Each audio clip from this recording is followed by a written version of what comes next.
નમસ્કાર દર્શક મિત્રો, હું છું રમેશદાન ગઢવી અને ગોલ્ડન ન્યૂઝમાં આપનું હાર્દિક સ્વાગત કરું છું. જોઈએ આજના સમાચાર. નથી સોનાનો નથી ચાંદીનો, છે કાચા સૂતરનો આ તાર, દીકરીના હૃદયના સિતારનો ઝણકાર કરતો આ પ્યાર. તમને લાગશે કે સમાચારમાં આવા શબ્દોનો ઉપયોગ કરવાની શું જરૂર પડી, પણ જો આ વાતને સમજવી હોય તો જે લોકોએ આ શબ્દો લખનારના ઘરે જઈને લગ્નોત્સવ માણ્યો હોય એ લોકો જ આ વાતનો વધુ ચિતાર આપી શકે. વાત છે નાની નાગલ પર વૃંદાવન ધામ નીલકંઠ ગૌ વિજ્ઞાન કેન્દ્ર ખાતે યોજાયેલા વિશેષ લગ્ન પ્રસંગની.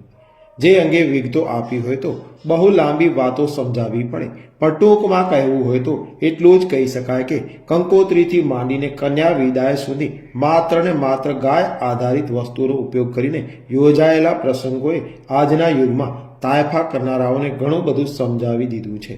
હાલના યુગમાં ગાયને માતા કહીને બોલાવીએ તો છીએ, પણ ખરેખર ગાયને પૂરતો માન સન્માન મળે છે કે નહીં એ આપણે કદાચ વિચારવાનું ભૂલી ગયા છીએ. તેવા સંજોગોમાં એક ગૌ પ્રેમી પિતાએ પોતાના સંતાનોના લગ્નને એક અલગ જ અંદાજમાં લગ્નની કંકોત્રી, માંડવો, ચોરી મંડપ, તોરણ તેમજ શણગાર સહિતની બધી વસ્તુઓ ગોબરથી બનેલી અને ખાસ નોંધવું ઘટે કે લગ્નમાં આવનાર મહેમાનોને પણ નિયમો પાડીને ગાય માતાને સન્માન આપવા વિનંતી કરાઈ હોય તો એ કદાચ ઐતિહાસિક લગ્ન ગણાવી શકાય. અને ખાસ તો વાત એક હતી કે પત્રિકાથી માંડીને લગ્ન સુધીની તમામ તૈયારીઓને જોવા તથા માણવા આવેલા લોકોએ પણ આ નવતર પહેલને બિરદાવીને સર સ્વીકારી હતી. સાથે સાથે લગ્ન પ્રસંગમાં જોડાઈને આનંદ વ્યક્ત કરતા ગૌપ્રેમી મેઘજીભાઈને તેમજ સમગ્ર હિરાણી પરિવારને સફળતા બાબતે શુભાશીષ આપ્યા હતા. સાથે બિચારી બની ગયેલી દેશી ગાયને પુનઃ અપેક્ષા વ્યક્ત કરી હોવાનું 4 માસથી ચાલતી તૈયારીઓ સાથે આયોજનમાં પ્રત્યદર્શી બનેલા રામજીભાઈ વેલાણીએ જણાવ્યું હતું. તો લગ્ન પ્રસંગને બિરદાવતા ત્રિકમદાસજી મહારાજે પણ આશીર્વાદ આપીને શુભકામના પાઠવી હતી. માતા કી ગૌ માતા કી. આજના હરખ અને આનંદનો ઉત્સવ એટલે માત્ર કચ્છ જ નહીં, અંજાર જ નહીં, સમગ્ર દેશ નવરાહ ચીલતો એવા લગ્ન મંડપ. એમાં જ અમારા સખા, અમારા મિત્ર, અમારી સાથે જોડાયેલા એવા હિરાણી પરિવાર એટલે કે મેઘજીભાઈને ઘરે આવો અવસર પ્રાપ્ત થયો છે તો ખૂબ આનંદ થાય.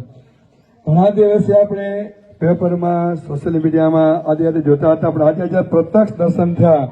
ને અમારા તો કેટલા વર્ષથી દીપકભાઈ હોય, મનોજભાઈ હોય કે મેઘજીભાઈ હોય, અમારો એક જ સંકલ્પ છે કે સમગ્ર ભારત દેશમાંથી જર્સી ગાયનો નિકાસ અને આપણે સ્વદેશી ભારત ગાય નસલ થાય એ હેતુથી આ કાર્ય કર્યો છે. અહીં ખરેખર ખૂબ આનંદ થાય છે.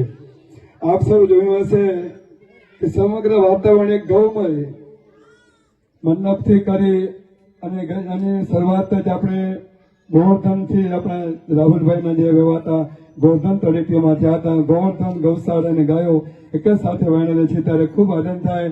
ને આમાંથી આપણે ઘણું બધું માત્ર મને કે તમને નહીં, સમગ્ર કચ્છને એક અલગ દિશા પ્રાપ્ત થશે.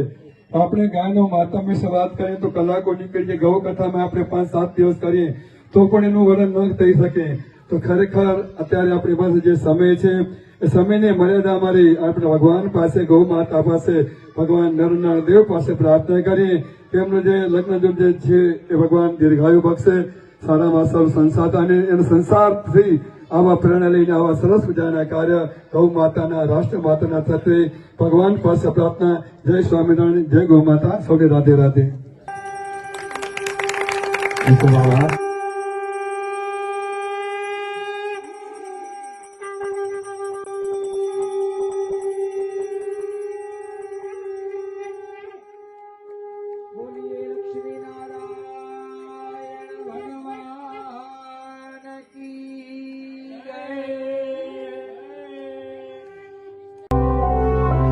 છોતેરમાં પ્રજાસત્તાક પર્વની સર્વે દેશવાસીઓને હાર્દિક શુભકામના.